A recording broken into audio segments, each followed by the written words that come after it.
ครับที่นี่ก็เป็นวัดดอยสะเก็ดนะครับนะถึงข้าววัดพระธาตุดอยสะเก็ดมีแต่คณะเอาในก็เป็นพระหลวงที่สร้างไว้ในคณะตอนนั้น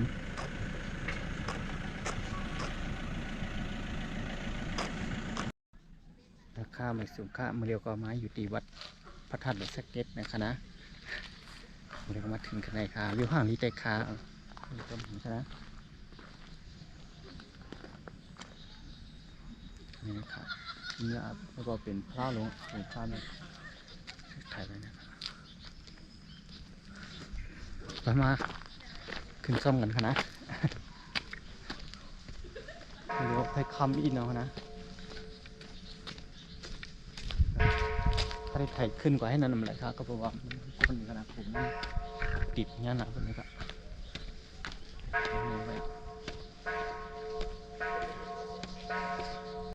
เดี๋ยวจะขึ้น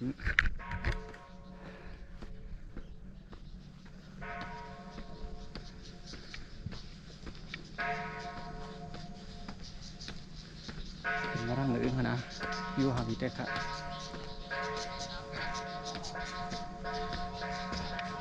เดี๋ยวก็คำเม็ดอินกัน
thì là hắn tăng hàng lý kiêng mày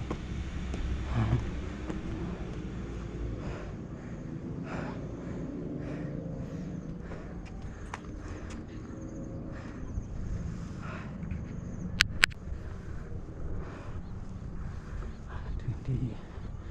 lá lộn này